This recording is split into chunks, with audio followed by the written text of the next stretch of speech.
Good afternoon, dear Empower Temporary Foreign Workers, KAIROS project. Welcome to this webinar. The Government of Canada's Temporary Foreign Worker Program has provided $2.18 million in funding to KAIROS Canada to support and help empower temporary foreign workers, primarily in the agricultural sector during the COVID-19 pandemic and concluding on March 31st, 2022. KAIROS uses the Government of Canada's funding to expand their support and services to temporary foreign workers by partnering with organizations in the Atlantic provinces and in Ontario. In Ontario, for example, KAIROS partnered with Care for International Workers. Care for International Workers is a program led by the Windsor-Essex Bilingual Legal Clinic and is comprised of 8 community partners: Consulate of Mexico in Leamington, Windsor-Essex Bilingual Legal Clinic, Occupational Health Clinics for Ontario Workers, Meta Collective Meditation and Wellness Support, Windsor-Essex Compassion Care Community, Temple of Buena Semilla, the Neighborhood Organization, and Frontier College. CARE is participating with some of these partners to develop this project. Today, CARE has especially invited an specialized social therapist to share her knowledge and experience with us. Our speaker will talk about migrant working and mental health. Living and working in a culture other than your own can be desired life experience, yet for many others, it's a necessity now. Migrant workers are at risk for increased mental illness due to many challenges they face from environmental factors, individual attributes, and many social circumstances. So this presentation will explore some adverse and protective factors as well as potential solutions, including personal experience and observations from work abroad. The research is also informed by the presenter's current work as a specialized social therapist for Behavioral Supports Ontario, where she works with staff, care partners, and clients to improve the quality of life of the people, to aid individuals with transitions and reduce unwanted behaviors and mental health symptoms through environmental and social and recreational interventions. So, ladies and gentlemen, please welcome Megan McMaster. She is here. She is attending to this webinar as a guest, as a presenter, and for sure she's going to have an amazing contribution, particular to this project. So thank you so much, Megan. You can start your presentation. Thank you for the introduction, Francie. Can you hear me okay? Yeah, it's perfect. Thank you. Okay. Hello, everyone. I'm going to invite you to turn off your cameras, of course, to reduce Zoom fatigue and help with some bandwidth issues, and also to hold your questions until the end of the presentation. So before I get started, I join you today from Chatham, Kent, Ontario, which is the traditional land of the Three Fires Confederacy, the Ottawa, the Potawatomi, and the Ojibwe. These Indigenous nations, known as the Anishinaabe and the Lenape, agreed to the mutual sharing of the land with obligations and responsibilities to the environment. Chatham Kent neighbors the Lenape at Delaware Nation, which is part of the McKee Purchase Treaty, as well as the unceded territory of the Bequeshwanong Walpole Island Nation, First Nation, Chatham Kent also continues to be home to diverse First Nation people and Métis people. And this land was settled through the McKee Purchase of 1790. And I, as a beneficiary of this treaty, recognize my responsibilities to the land and water. So this presentation is intended to spread awareness about migrant workers' mental health. It's not intended as an intervention or a specific advice for a specific situation, or for those caring for experiencing mental health symptoms or in crisis. So if you or someone you know is thinking about suicide, please call the Canadian Suicide Prevention Service, toll-free 24/7. And there's a second number there for Quebec. Hope for Wellness Helpline also offers help for free. And you can reach out to Kairos at their toll-free number via email. And in the Windsor, Essex area, my neighboring county, you can also reach CARE by email or WhatsApp. CARE has kindly shared this poster of supports in place for the Windsor, Essex area, which covers community programs, healthcare services, and mental health support. It's tiny, depending on your screen, but legible. And it shows a great way to visually consolidate and group resources for an area. Throughout the presentation, I am going to be sharing a bit of my own personal experience of working abroad in my 20s. I have made use of my past as a point of comparison between some circumstances and reflected on my own emotional challenges during the time to offer a window into workers' experiences and to guide interventions. However, it's important to acknowledge that I have and had many advantages, opportunities, resources, and a sense of agency that many migrant workers coming to Canada do not share. Also, I learned so much from my time. I feel really grateful for the opportunities that I had to explore and connect with South Korea and Australia, their people, cultures, and landscapes. And I really wish the same could be felt by migrant workers who come and contribute to Canada's workforce.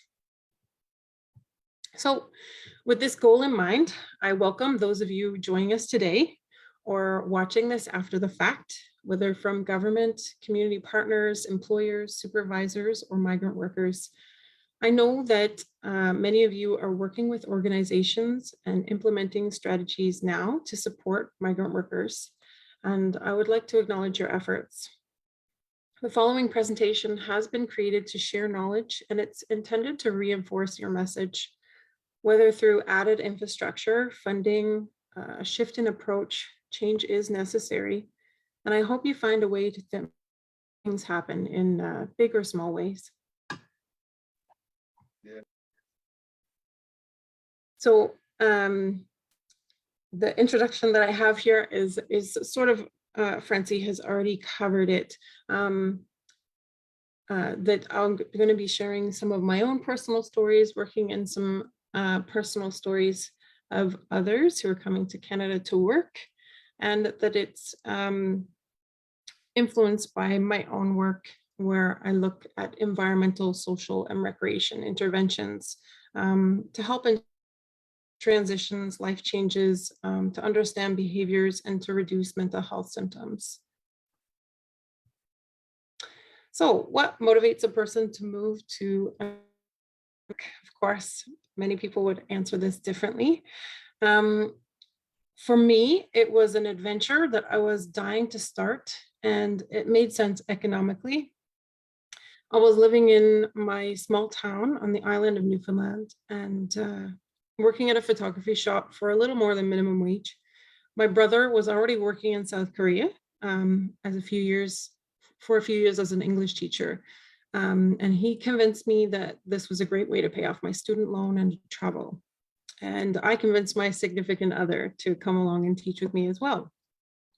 So I was leaving my family, my friends, and my culture behind, but I was going with my household, my significant other, and also going to my brother, whose partner was Korean as well. So I had people who knew and loved me there, a guidebook, people who could translate and explain the world that I was going to find myself in. My brother had already gone through the experience. My partner would go through it with me. And I had no dependence. So, and particularly as a Canadian, I also had the sense that the world was my oyster. So a big emotional, social, physical, financial, cultural safety net. Migrant workers who come to Canada come to work in all sorts of industries. I've met migrant workers personally who have worked in nail salons, as engineers, in restaurants, as personal support workers or security, helping out during COVID. And here in Chatham Kent, where I live, you can also see buses of migrant workers arriving at the local grocery stores, often to pick up groceries or to send money home. According to a 2021 Government of Canada report on temporary foreign workers, 60% of all workers who come to Canada under the temporary foreign worker program are agricultural workers. So they estimate up to 60,000 every year. Also in 2020 Statistics Canada, or sorry, 2021 Statistics Canada reported that a typical foreign worker in this industry is often male, in a low skilled position, and between 25 to 45 years of age.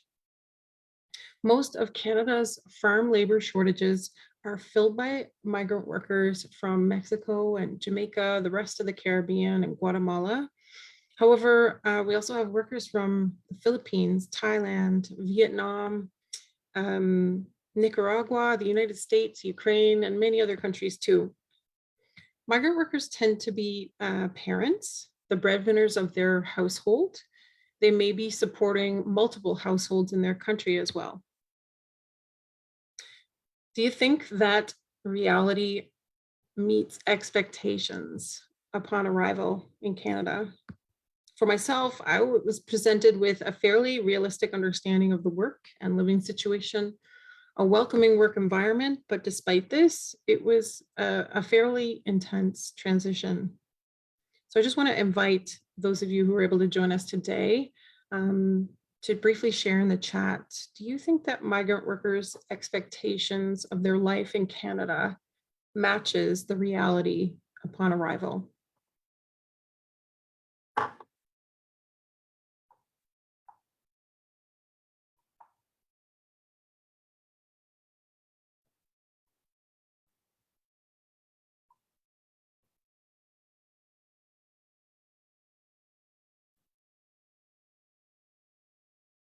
Just looking for a simple yes or no answer.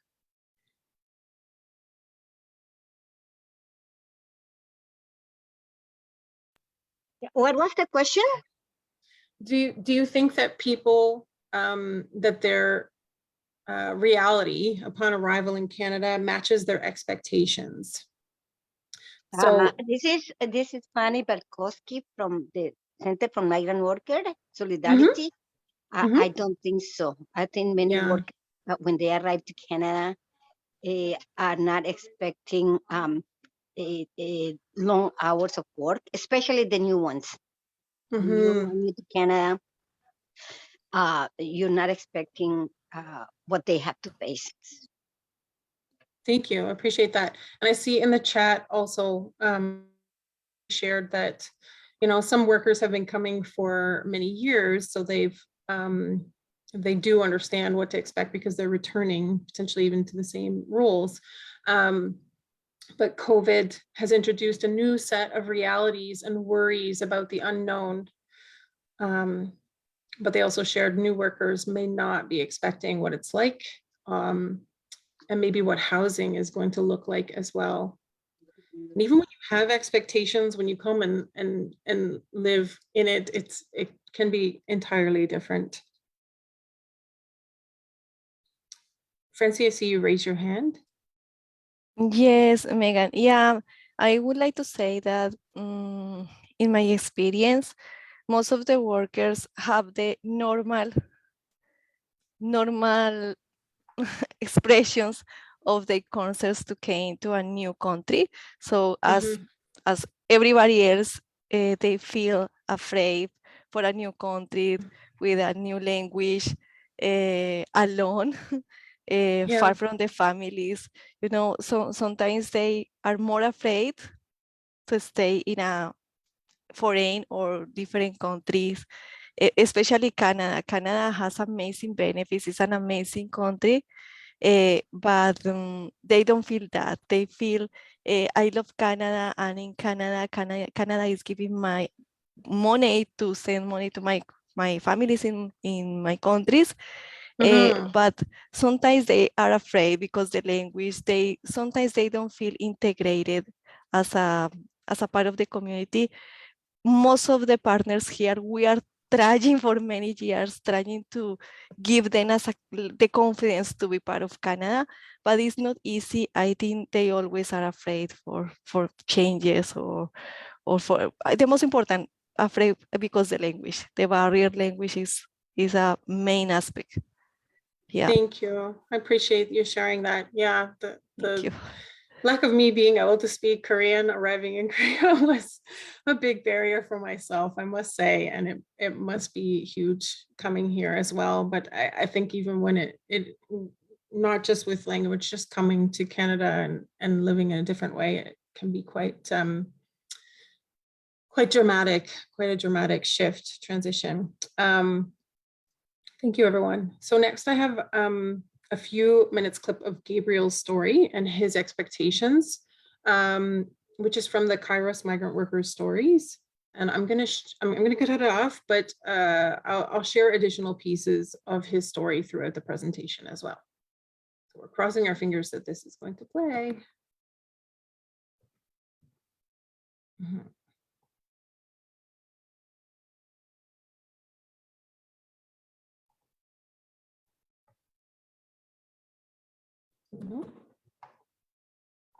Here we go. My name is Gabriel Aladwa. I'm from St. Lucia, the Caribbean island of St. Lucia. I've been a migrant farm worker for the past 4 years. The reason why I came to Canada is mainly for economic reasons. In my home country, unemployment is high, and the situation is really worse as a result of the global financial crisis, and also as a result of the WTO ruling, where our bananas that had preference in England now no longer enjoys that preference. As a result of that, lots of the farmers that were involved in the cultivation of bananas were driven off the land. My situation is, I used to buy a lot of produce from those farmers, and as a result of a lot of the farmers are driven off the land, and also as a result of a hurricane that destroyed most of the banana fields. In addition to these elements, there's also the outbreak of a major disease called black cickatoka, which is very costly to control. Because of that, because of these main reasons, I became unemployed, and at that time, that was maybe the lowest point in my life, because I had a family to support and being unemployed. It was during that time I got the opportunity to come to Canada, and I was really grateful for that, because my economic situation at that time was really challenging, and when I got the opportunity to come to Canada, that was maybe the greatest point in my life. I am really grateful for Canada for giving me a second chance in my life. When I got to Canada, there were lots of challenges. My expectations of Canada and reality in Canada, there's a big difference. And the gap between my expectations and reality is what I call the 20 dark sides of Canada. These challenges are really significant, but the key ones that are really disturbing, I think, are one, I'm tied to the farm by way of a tied work permit. I cannot work anywhere else in Canada but tied to the farm. And on top of that, my contract is not enforceable. I cannot, there's nothing I can do with my contract. Other elements though, I'm tied to the farm. My contract is not enforceable. The farmer controls my housing, and the housing is overcrowded. The housing is below standard and it is not regulated. Other issues would be on the farm, the farmer controls the housing. I do not get overtime pay. We had no internet to communicate with our families. There were lots of serious challenges that I call the 20 dark side. But on the government side, the government of Canada sees fit that migrant farm workers have no rights to apply for status. In Canada, status means rights. We have no rights to apply for rights. In Canada, So Gabriel had a job, he had a way of life, but he lost that from local and global changes that were out of his control. And then he mentioned being at the lowest point of his life, being unemployed. and in the highest point of his life, thinking that Canada had offered him a solution. But then the promise of this second chance doesn't meet his expectations. So I'm going to quickly ask you to share in the chat box, or you can unmute yourself again, just to share maybe a challenge that you heard. And more so, if you were in his shoes, what kind of emotion would you be feeling?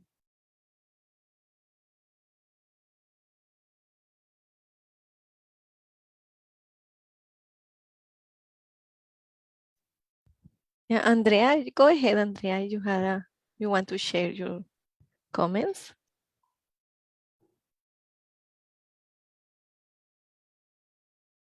Sorry, I don't have everybody's faces open up. Frustration. If he has a contract that he's not able to enforce. Yeah. Disempowerment. Anyone else? Afraid of reprisals. Yeah.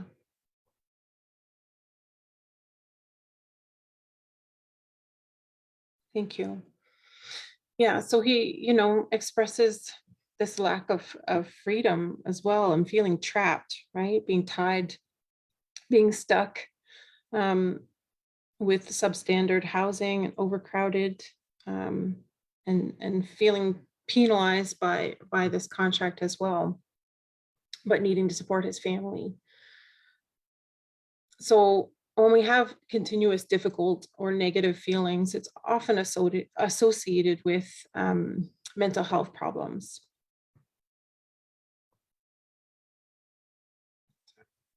There we go. So the World Health Organization defines mental health as a state of well-being in which the individual realizes his or her own abilities, can cope with the normal stresses of life, can work productively and fruitfully, and is able to make a contribution to his or her own community. This sounds good, right? However, how you define mental health can have implications on treatment, who you are intending the treatment for, where funds are going to be allocated.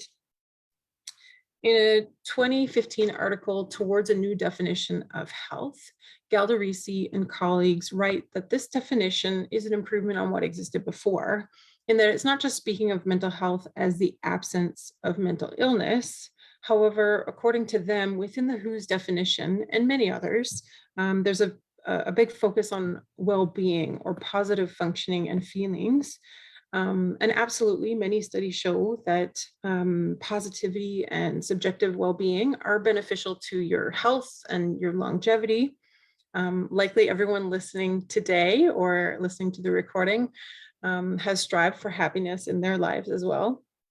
But Galdarisi and colleagues go on to state that being sad or feeling unwell or angry is part of what it means to be alive, and that it would actually seem quite unhealthy to have a completely positive affect when faced with some of the struggling situations that people can find themselves in.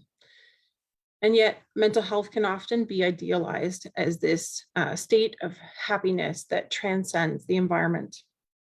So according to the article, this description risks excluding migrants and minorities, those who live with rejection or discrimination, or those who fight against injustices or inequalities, such as our migrant workers.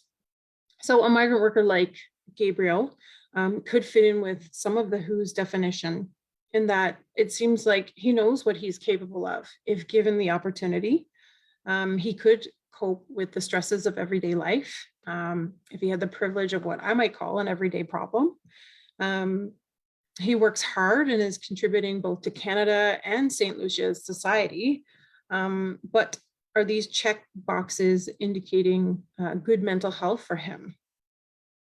Dr. Matter is a professor of how to be ethnoculturally responsive in our approaches to psychological treatment, and an expert in immigrant and refugee mental health.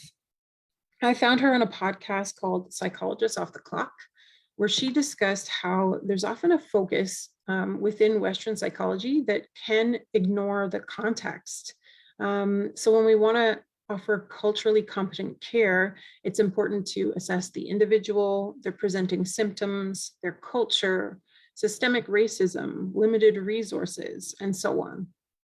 So if a migrant worker had the means of seeing a mental health professional, only offering ways to aid this person with adjusting to or accepting a detrimental circumstance can kind of feel like a blaming the victim mentality.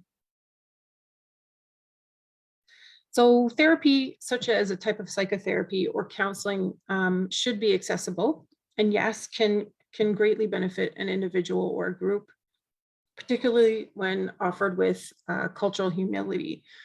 It can allow a safe space to encourage self-expression, offer a listening ear and validation, increase coping mechanisms and resiliency, utilize or share interventions that aid with anxiety, depression, PTSD, substance use disorders, insomnia, or other conditions, whether they were caused by or exacerbated by their environment. And considering what many migrant workers are up against, the more tools in their mental health tool belt, the better. So as I've seen with, but yeah, when I look at my populations in the past, children in crisis and currently those living with dementia and mental illness, therapy alone is just not enough of a bandage to protect the individual from if they're returning back to a traumatic environment. So particularly when there's a history of complex oppression that is continued by individuals, institutions, society in general. So as stated, the interventions to combat this or to support mental health need to occur at various levels. To get to a therapist, a migrant worker would have to have transportation or access to a phone, internet, a private place to talk, to have the therapist's contact information, to feel or believe that they could help, some time or a day off when the therapist is working. And the therapist or social worker may have to be affiliated with an organization that aids migrant workers, such as CARE, to make it affordable and to allow easy referrals to different services that are needed. So there would have to be changes to infrastructure, regulations, accessibility, a provision of information, and allocations of funds at a government, organizational, or community level. And barriers are not the only challenges here either. Here are some examples of adverse factors to mental health or substance use disorders, and not an exhaustive list of risk factors. But as you read through these, you can see how they're not mutually exclusive of one another and how one seems to give rise to another. And when you pile them up together, they can actually diminish protective factors. So if we think about migrant workers, how many stones or risks are we piling on? I was reading about a migrant worker in a college paper called The Voice. There's a link at the bottom of the slide there. And around the same time that I was off to start my adventure abroad, there was an individual from Mexico traveling to BC to work on a farm, his first time in Canada, only to find himself sleeping directly on the floor with 3 others with their kitchen and toilets all in the same room and no laundry. They had no private spaces or lockers, and food was often taken away or eaten by others. So if we just go down through this list from what I shared, there's a feeling of being unsafe living conditions, a situation of abuse, neglect, discrimination, the transitional nature of the work, plus a huge shift in the environment and culture, stress, poverty, a lack of social support. So how is he supposed to engage in meaningful activity or self-care? We could expand further, but with these factors alone, you can imagine that this man could potentially experience symptoms of anxiety, depression, insomnia, or turn to substances to cope.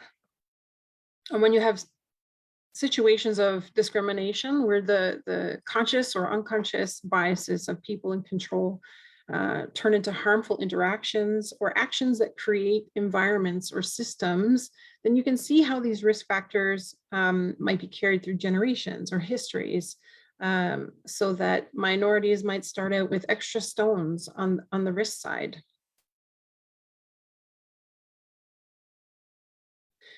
Now, when I say protective factors, essentially we are looking at the exact opposite of our risk factors. There is some overlap and they positively influence each other. So addressing one can increase another and increase your overall resiliency against mental health, against mental illness or stress.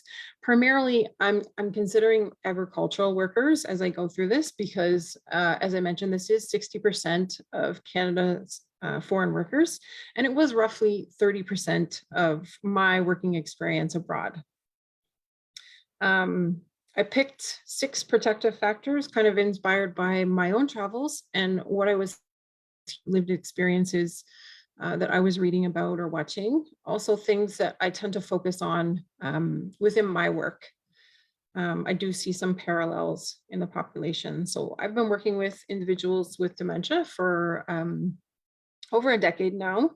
And a portion of these individuals are first generation immigrants. Many have worked in factories or as farmhands, left school at a young age, whether in Canada or in their country of origin.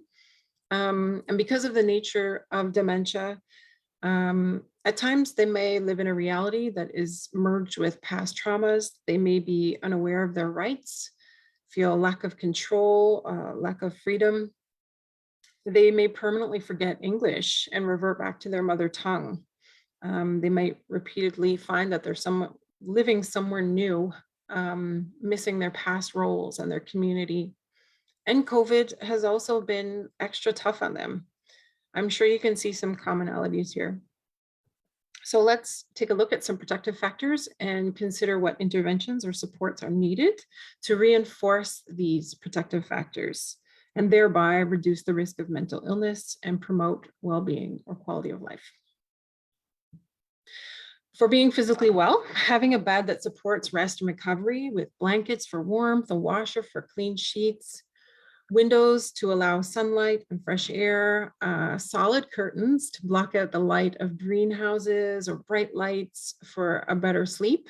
Also for privacy, which is in the next protective factor. For a clean environment, of course, cloths and materials can be provided, but if it's a sharing space with many people, a deep clean is needed. And there's also COVID, which has shined a light on some of the living conditions in assisted living, prisons, migrant workers' housings. It's really hard to stay well when you're not given adequate space, the means for good hygiene or protection. Proper breaks for eating and resting, of course, with an accessible clean toilet or outhouse, a porta potty is what I mean. Insurance to allow clinic visits or medical needs. I did not get this before going to Australia and I did regret it. There are also barriers to services and coverage here in Canada as well. CARE does have services to aid with both of those. And if grocery stores and clinics are far, then regular transportation to town on days off and after work hours, or use of business vehicles by workers with international driver's license. I also see quite a few farms near me that offer a lot of bikes to their workers. And in CARE services, they have partners that will help with obtaining a license, as well as offer bike safety workshops for migrant workers. So we often separate the physical and the emotional sides of our health. But personally, when I'm not exercising, stresses just feel bigger. And I can feel that physically in my body through fatigue or a headache. And then my mind and my body are feeding off of each other. I promote physical exercise often as part of my job. And I know that migrant workers are often in a job where they're working really hard. But when I worked in Australia, 12 hours, and yeah, when I worked in Australia, sorting tomatoes in high season, it was 12 plus hours a day. And I really only just wanted my bed after that. But the work is really repetitive movement. And I found that other types of exercise, such as stretching, walking, dancing, or swimming, really help support the strain on my body. And plus it was self-care and meaningful activity. Feeling safe and protected is really, really key. From bullying, violence, abuse, as well as the elements, pests, it's all really important. Reducing worries and fears about these things can aid with mental health. So going back to our windows, having working screens so that no one wakes up covered in mosquito bites. The doors where you sleep should be lockable. You have to share a sleeping space with people who make you feel comfortable, not vulnerable, not those who bully or would steal your food. Further separating living spaces also allows workers to have more control over their environment. Feeling safe also extends, of course, to the workplace. And if there's a problem with a worker, calling them aside would be better to explain your expectations. Also really, really beneficial to tell them what they're doing right in the same breath. And then if you felt that they weren't not doing anything right, perhaps something is scary about the job. They don't have enough information. They don't feel they have the right protective gear, or as we saw with the risk factors, perhaps they're just carrying around a lot, and you know, they have culture shock and other things that they're dealing with in that moment. The tone or atmosphere of how people are to be treated starts the moment that the workers enter these spaces, and your nonverbals and the environment speak volumes. So we can reduce financial stresses by providing accessible information in multiple languages on taxes, pensions, financial rights, even locations to purchase things at lower costs, or where a secondhand store is very useful. Also by providing safe spaces for valuables in the workers' housing to protect from financial abuse. Many stories talk about not feeling able to get ahead. So making sure that housing costs are included and regulated and enforced. My recruiter's fees in Korea were always paid by my employers, not myself. Related to this, CARE and the Consulate of Mexico in Leamington offer a financial fair, and the Windsor Essex Bilingual Legal Clinic is also well-versed in finances and other legal assistance to aid with this protective factor. So Gabriel said he doesn't want his housing tied to the firm. And in Australia, because my housing was not, financial security, psychological safety, and self-care were just easier. I could quit my job and take another with better pay, better hours, a nicer boss. I was also not on some firm, so I could walk to places around the hostel, like a store, a hospital, or a park. And when we talk about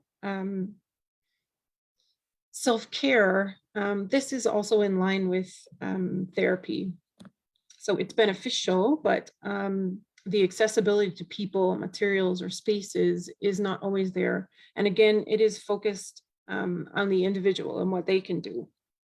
Still, we can talk about what it is and how it can be supported. In essence, if you listen to yourself and what you need and consider how you can address it and try to meet that need in some small way, you are practicing self-care. And if you look at other protective factors, there are elements of self-care within them as well. So here are some low or no material ideas that you can share with somebody who is looking for self-care, just kind of being mindful of what people have access to. taking a moment to deep breathe and calm your mind, stretch to relieve aches in your body, meditate, take a nap, pray if you do, consider your sexual health, take a walk, be very, very kind with your self-talk. Reach out to a coworker, get out into nature, or knowing the landscape in some farming landscapes, just a stand of trees could do. Sing a song, write one in your head, drink lots of water, try to eat as healthy as you can, find a quiet place or look for stimulation. Find something that grounds you, such as your own bare feet on the floor or in grass, or the 5-4-3-2-1 technique, which I've included a link to at the bottom of the slide there. It runs through your senses in a descending order. I like the explanation on this particular one because they also made use of sensory memory. Windsor Essex Bilingual Legal Clinic also does receive donations with personal care products, clothing, and non-perishable food, which may help with some of these as well. And as for other ways to support, here are a few things, but we'll cover more within the next category. A clean private shower, clean, secure living facility, time off, transportation to groceries, care, the library, leisure spaces around or in the housing. So an outdoor space with a roof, I found can be really important, for example, during a week or a weekend of rain. I'm sure by now that you're seeing some trends in the suggested interventions. One intervention can aid with a lot of multiple protective factors, and basic needs have to be met in order to support a mentally well life.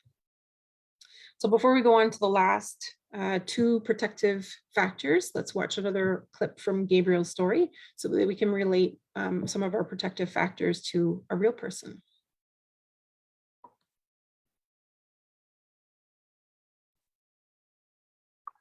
By coming to Canada, I came to Canada. By coming to Canada, I came to Canada for economic reasons, but also with the goal of breaking out of the cycle of poverty. By coming to Canada, one of the serious challenges I face as a result of being in Canada is that I am physically separated from my family. By being physically separated from my family, we are cut off. There's very little communication, and physical separation means a lot. For example, specifically for my situation, I have two kids, and the mom passed away 11 years ago. My son just started college, and within 2 months, he quit school. Is that a formula for a better society, or isn't that a formula for continuing a vicious cycle of poverty and social ills? My daughter, from the time I've been coming to Canada, my daughter's academic performance have been declining. Is that the formula for getting out of poverty, or isn't that a formula for continuing social ills? These are the real things I left behind. The hope of getting out of poverty, the hope of doing better for my family. And I'm sorry to say, but the reality is the program is failing me and my family. It's my hope. So as you can hear, financial security is something that he's lost hope in. And he's also really worried about his children and feels cut off from them, his social support, which will be the last protective factor that we'll look at. But meaningful activity is related, as you will see. So it's good to consider routines that a person had before. Routine definitely helped me with culture shock in Korea, and it can give a sense of normalcy, which many of us, I'm sure, have clung to through the pandemic. If there's enough work for 2 shifts, consider asking workers who likes to sleep in, who likes to wake up early. Just making sure that there's enough kettles and coffee makers for people's morning routines. Considering past roles or who someone is. So why not offer them a job that plays to their strengths? This is going to allow a better sense of purpose. So if they're a natural leader, Maybe they've been coming there multiple years. Consider asking them to supervise new workers. If they tend to take people under their wing and they know a lot about life off the farm, maybe this person would be a good individual to ask if they would be willing to be a peer support for someone who's new. Another way to look at activity is through the lens of recreation therapy. So that would be looking at activities that are going to support a person's intellectual, physical, spiritual, emotional, or social functioning, as well as restful activities or things that restore you. Those are also important. To support all of these, transportation again is key. With this, you could go to the beach, the library, an evening out, local upcoming events like fairs, car shows, music. The Windsor-Essex Compassion Care community also does offer various virtual engagement. Again, leisure spaces on the property, indoors and out, with materials like a TV, Roku, Netflix, packs of cards, games, maybe a friendly animal, cat or a dog, for some free pet therapy. Of course, not for everybody. Thinking of individuals with allergies. Green space on the property. Think more small garden or yard, not open farm field. Guidebooks for the area or maps of local places. So this could also be picture-based for those who cannot read, or in multiple languages. It could have on there cheap restaurants, game cafes, places to dance, a park, hiking trails, free galleries or museums, spiritual places. You could also have flyers for local restaurants that will deliver to the farm. Wi-Fi or computer would be helpful for any of these things, anything in this category, and all of these. Basically, what I'm imagining, though, is the kind of binder that you might find at an Airbnb with some sensitivity to people's economic situation. Social isolation is a lack of social interactions or supports. A social network might be related to emotional, physical, financial, spiritual, or other kinds of support, which can include the institutions that are providing care, the person's individual characteristics, or their social connections. The quality or quantity of support that an individual feels that they need in their life can vary, and it's going to be heavily influenced by their personal and their cultural preferences as well. So I would describe social isolation as more situational, whereas loneliness is the subjective feeling of being alone or not belonging. In either case, they can carry risks to mental health. So consider Gabriel's story, or the unnamed man from Mexico. They're surrounded by others, but still they need connection from close relationships, or the sense of belonging that might come from their family, a cultural group, or a community. So a telephone, computer, access to a library so that they can connect with those that they have been cut off from, or those that they've left behind. Again, spaces that promote social interactions on site, break rooms, a big kitchen, dining room, living room, big tables, lots of chairs. Employers can be welcoming right from the start, showing gratitude for their employees, being mindful not to favor or exclude. Throw a couple of inclusive work socials for all workers. I can think of, we had a beach bonfire.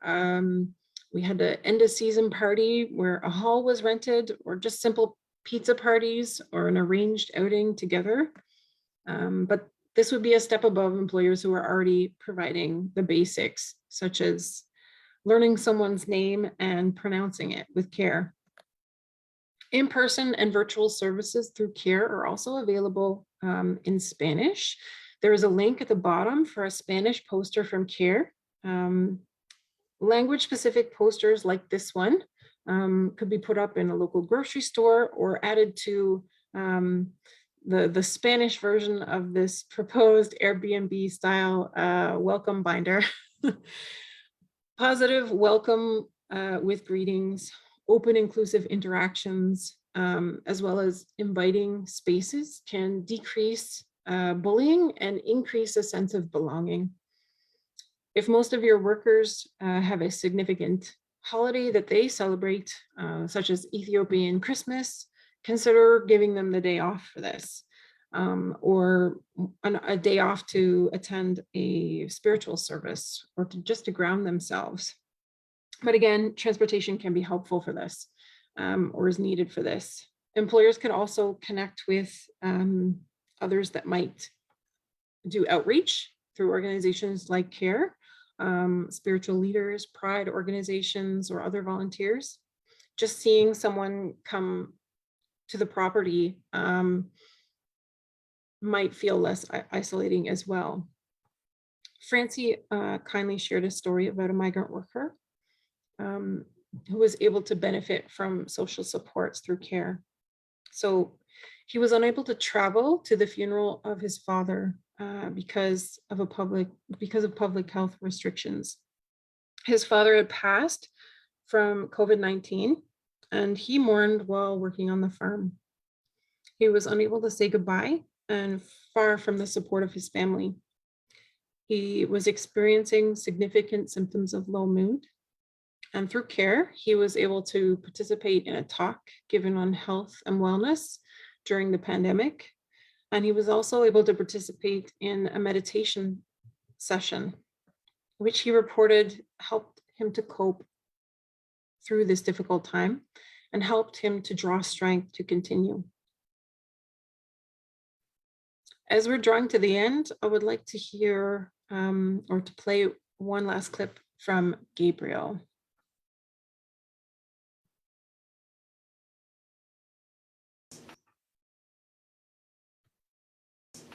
What I would like to say is that Canada prides itself on justice, on fairness, on access, on equality. But the truth is, in Canada, there are different sets of rules. There are rules for a certain group of people, and there are different rules for another set of people. People who work in Canada, they fall in a category where we have no status and we have no rights. The way the program is presented to me, to other people, it's that it's an opportunity to make an income. It's an opportunity to better your life. It's an opportunity to get out of poverty and out of social ills, right? That's how it's presented. But it's only when you get into the program that you really get into see the social ills and the dark sides of Canada. That's how I call it, right? And the truth is, all these problems that we face, they are all man-made problems. That's the beauty about it. Right? They are all man-made and they can be changed. But how can they be changed? It's by we getting together and unite and bring about those meaningful changes.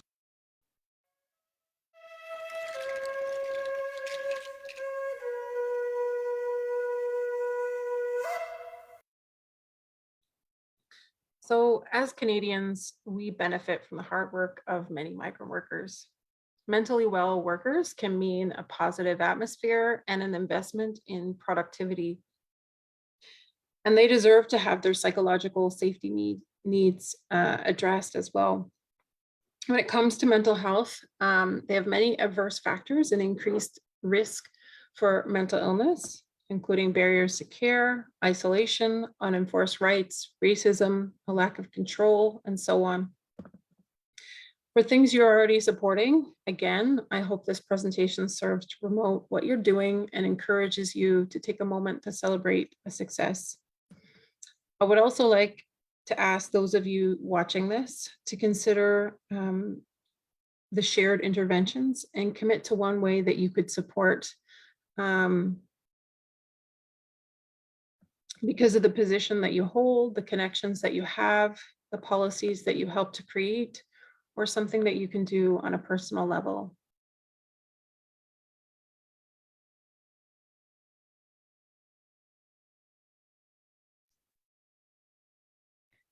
Thank you so much, Megan, for your amazing presentation. We will see if somebody has questions to you. I also have some workers, Filipinos workers and Jamaican connected by Facebook Live. I'm waiting for the questions they have. So yeah. And also, if people would like to share an intervention that they've experienced or that they are helping to support, how did you set that up, or how did you get around barriers? How were you able to make it successful?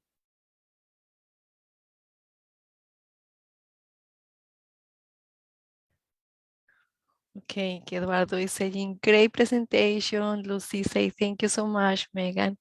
So yeah, we really appreciate the opportunity for having you here and express your experiences and share your knowledge and your experience. Thank you, Megan. Thank you so much. Thank you, all of the partners here.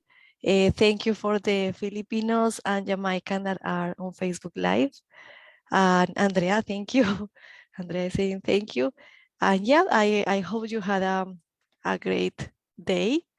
Today is a sunny day, so we can enjoy.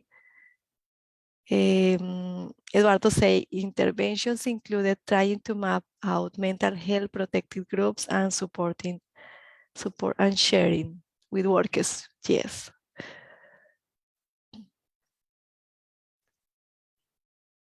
Yeah, so Megan, if you want to say something else. No. I'm just reading the comments from Eduardo there. He said he's included, I don't know if you can see that up on the screen. He's included some updates to the posters. Yeah, so Eduardo, what is the link about it? Is the interventions? Oh yeah, sorry. I'm sorry, and it was great. This is such a great presentation. Thank you so much. And it's so it was so good. I just shared at the beginning. You had shared the poster for Windsor Essex that we produced. That you create. Yes, yeah. So we just updated it based on our mental health project that kind of created those resources.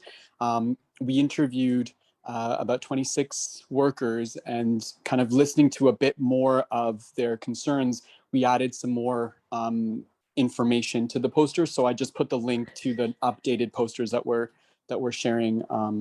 Yeah, so just in case that's useful to anybody. Thank you, Eduardo. Thank you for sharing the updates of the poster, because we really need it, and we are delivering the poster in any event or information session we have. So you can imagine how amazing is that resource for the migrant workers. So thank you, Eduardo, for sharing here the poster. Obviously, we are going to use it a lot. Yes. So thank you so much, Megan. I hope we can having you another day for any other sessions and events. Thank you, everybody, for being part of this session, and I hope you had an amazing day. Thank you, Francie. Okay. Bye, everyone. Bye. Bye, everybody. Thank you.